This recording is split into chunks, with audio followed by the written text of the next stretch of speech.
मेरे चैनल पर बिहार के तमाम आंगनबाड़ी सेविका सहायिकाओं का स्वागत है।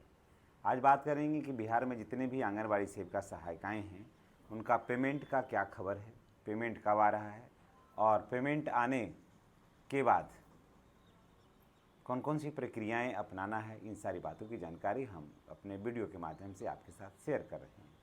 चैनल पर नए हैं तो चैनल को आप सब्सक्राइब करिएगा।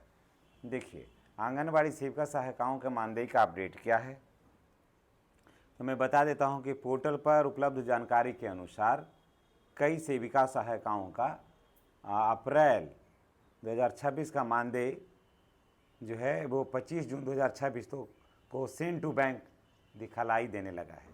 यह सामान्यतः सेंड टू बैंक स्टेटस आने के बाद 1 से 3 दिन में, यानी कि 3 से 4 दिन के अंदर अंदर एक से कार्य जो दिवस रहता है उसके अंदर भुगतान हो जाता है।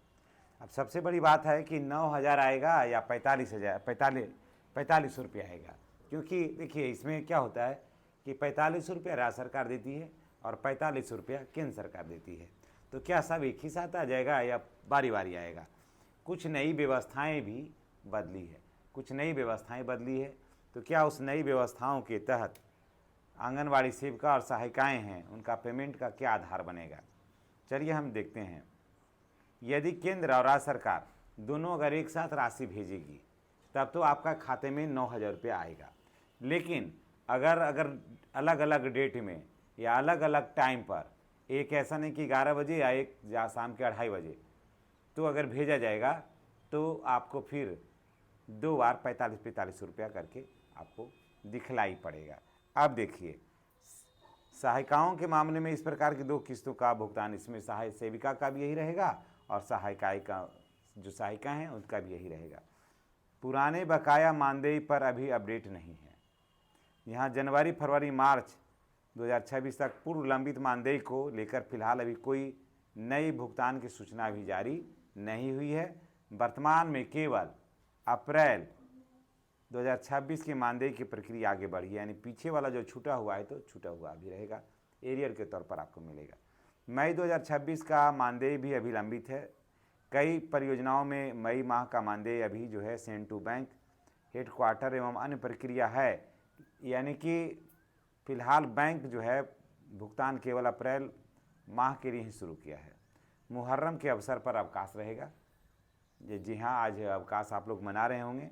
और नए भुगतान का नियम क्या है कि राज्य सरकार का हिस्सा पहले से की तरह पुराने मानदेय वाले बैंक खाते पर भेजा जा रहा है। जो पुराना जो था उसी पर आपको भेजा जा रहा है। केंद्र सरकार का हिस्सा डीबीटी के माध्यम से जुड़े हुए आधार से भेजा जाएगा, यानी कि अगर आधार शेडिंग जो है वो अन्य खाते से रहेगा तो उस पर चला जाएगा। तो यानी कि राज्य सरकार का अलग पैसा आ जाएगा और केंद्र सरकार का अलग पैसा हो जाएगा। इसलिए थोड़ा सा जा कर के बैंक में आप देख लीजिएगा कि आधार शेडिंग जो है वो किस खाते पर किया हुआ है, आज जिस खाते पर किया हुआ है उसका डीबीटी ऑन है या नहीं है, उसको देख लेना है।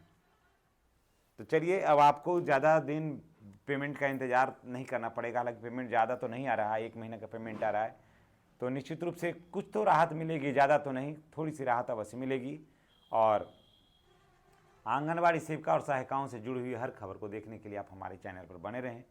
चैनल पर नए हैं तो चैनल को सब्सक्राइब करके बेल आइकन को दबाना नहीं भूलिएगा। धन्यवाद।